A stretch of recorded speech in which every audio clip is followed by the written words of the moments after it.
Today we're going to continue reading from our Tales of King Arthur. When last we were reading, we had just finished the story of the Sword in the Stone, and Arthur had been crowned King of Logres, and we're moving forward now into the story of Excalibur. Here we go. King Arthur never forgot the solemn vow he made on the day he was crowned, but it was no easy task to bring the kingdom to peace. The land he now ruled had been torn apart by year after year of struggle and strife, and his father's old enemies were everywhere. His subjects were weary of the long, bitter battles and worn down by the hardship and misery they had endured in those dark and troubled days. Soon after his coronation, Arthur gathered together an army and drove out the invaders. Then he restored the land to its rightful owners and set about building castles to defend all the coasts and borders. This done, he summoned his most loyal knights and followers and set up a court at Camelot, the biggest and most beautiful castle in the kingdom. It was at Camelot that he was finally reunited with his real mother, Igraine, and his sister Anna, and his half-sister Morgan Le Fay, a powerful sorceress who had learned all of her magic from Merlin. Despite all the joy and excitement of meeting his real family, Arthur didn't forget about Hector and Kay. Each member of his foster family was given an honorary position in the new royal household. One morning, about a year into Arthur's reign, a bedraggled young squire on a shambling horse rode into the courtyard at Camelot. Hobbling behind him was another horse with the bloodied body of the squire's master, Sir Miles, slumped across its saddle. The young man was so upset he could hardly speak, and it was some time before he had calmed down enough to tell them exactly what had happened. He described how he and his master had been trotting through the forest when Sir Miles had been attacked by another knight called Sir Pellinore. Sir Pellinore was a formidable fighter. He liked nothing better than to boast about how many knights he had killed, and how he had set up his pavilion by a well near a road and would not let anyone pass unless they jousted with him. When the tearful young squire had finished the story, he flung himself to his knees and begged King Arthur to help him avenge the death of his master. Arthur, moved by the young man's plight, was considering what to do when Griflet, a squire of the court, strode forward and volunteered to face Sir Pellinore himself. "You're much too young," Griflet said Arthur, "and no match for Sir Pellinore. You'll be an excellent knight when you're older, and I don't want to lose you now." But Griflet continued to plead with such persistence that eventually Arthur relented. He told Griflet that he would knight him and let him ride out to the forest, only if he promised to joust with Pellinore just once, and then come straight back to Camelot. Griflet eagerly agreed and quickly knelt down to be knighted. Then he put on his armor, seized his weapons, and charged across the drawbridge. But in no time he was back through the gates, clinging feebly to his horse's neck, with a deep spear wound in his side. Arthur was furious. By the time a surgeon arrived, he was galloping out of the gates himself, fully armed, and with a purposeful look on his face.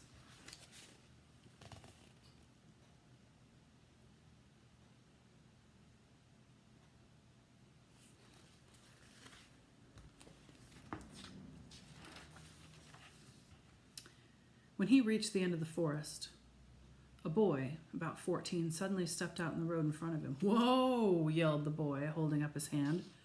Arthur brought his horse to an abrupt stop. "Why do you look so serious?" asked the boy with a cheeky grin. "Because of the things I've seen," said Arthur, surprised by the question. "I know that already," said the boy. "In fact, I know everything you're thinking, and I know that you're a fool." Arthur could hardly believe his ears, but the boy went on undaunted. "And I know your mother, and I knew your father, King Uther, and—" "You little liar," yelled Arthur. "You've got no idea what you're talking about. You're far too young to know any of this. Now get out of my sight before I wallop you." The boy slid off into the forest, and almost at once an old man wearing a long purple cloak appeared in his place. His face looked kind and wise. "Why do you look so serious, sir?" the old man asked in a sonorous voice. "Not again," thought Arthur.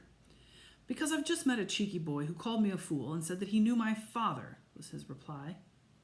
But he did know your father, insisted the old man, and he knows many other things about you. He knows that one day your kingdom will fall to a child who is not yet born, and that same child will grow up to kill you in a battle, and that the child will be named Mordred and— Stop, said Arthur. Who are you to tell me all of this?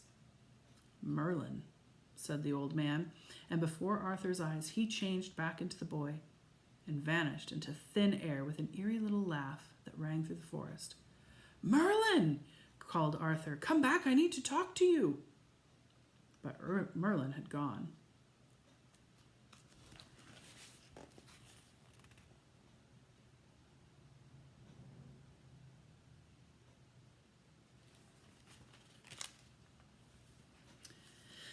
Arthur had heard countless stories about Merlin. He even recognized his voice, but it was the first time they'd met face to face since the day he was born. He continued slowly along the road, pondering Merlin's prophecies, but had not gone much further when he saw the old man again, sprinting frantically through the trees with his cloak billowing out behind him. Hard on his heels were 3 evil-looking thugs. Arthur charged after them, brandishing his sword and shouting at the top of his lungs. The thugs bolted into the forest. Your magic couldn't save you this time, said Arthur. It could have done, replied the sorcerer casually, not even pausing for breath. More than your anger will save you when you meet Sir Pellinore.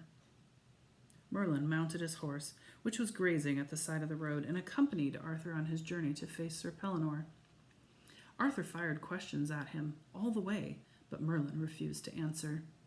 When they reached the well, they found Sir Pellinore, fully armed and grim-faced, sitting on a huge horse in front of his pavilion. Arthur gulped, suddenly feeling very nervous. Sir Pellinore? He asked hesitantly. The menacing figure said nothing. Sir Pellinore? He repeated. I've been told that you're stopping people from passing along this road. Pellinore turned slowly in his saddle and fixed Arthur with a belligerent stare. That's true, he said tersely. Well, I've come to demand that you change your ways, said Arthur, doing his best to disguise the wobble in his voice. You'll have to force me, said Pellinore, preparing to joust. Arthur sighed and clapped down his visor. The man was obviously not in the mood for a discussion. They jousted 3 times, charging fearlessly across the clearing and clashing their lances together. The horses panted and steamed as their hooves pounded the dewy grass. The first and the second time both lances broke, and neither knight gained an advantage. But the third time, Pellinore swung his lance and Arthur was knocked off his horse. He leapt to his feet, abandoned his lance, and whipped his sword from its scabbard. You may be better at jousting, he shouted, but let's see what you can do on foot. Pellinore dismounted, reluctant though he was to relinquish the advantage he had gained on horseback. The rules of chivalry had to be obeyed. They fought long and hard until they both collapsed, breathless from pain and exhaustion. Their armor was dented. Blood trickled onto the grass, but neither would give in. Merlin leant on his staff at the edge of the clearing, watching impassively as they staggered to their feet and started again. Once more the clash of swords and the groans of the fighters echoed through the forest until Arthur's sword snapped in 2. Surrender or die, breathed Pellinore. Never, screamed Arthur, dropping the broken sword. He rushed at Pellinore full tilt, grabbed him around the waist, and knocked him down to the ground. Pellinore fought like a wild cat to release himself, and with a blood-curdling cry overturned Arthur, clambered on top of him, and pinned him down on the grass. Arthur stared up into the big man's frenzied face, struggling desperately to free himself from the vice-like grip. Pellinore wrenched off Arthur's helmet, raised his sword, and was about to bring it down on Arthur's neck to deliver the fatal blow when Merlin muttered a hasty spell. Pellinore's eyes clamped shut. His sword fell from his hand, and he toppled sideways onto the grass. Is he dead? Asked Arthur, breathlessly easing himself up from under the lifeless body. Have you killed him? No, replied Merlin casually, prodding the body with his staff. He's just asleep, Actually, he's in much better shape than you are. Arthur by now was slumped on the ground, moaning and bleeding badly from several wounds. You're going to need good fighters like him, and he'll live to serve you well, said Merlin. His son Percival is going to be one of the most famous knights of the Round Table. Arthur was too weak and exhausted to take any of this in or ask the sorcerer what it meant. Merlin helped him climb onto his horse, and they left Sir Pellinore recumbent on the muddy grass among the wreckage of broken weapons and armor. And that's where we're going to stop for today. Next time we'll finish up the story of Excalibur and see what happens to Arthur and Sir Pellinore.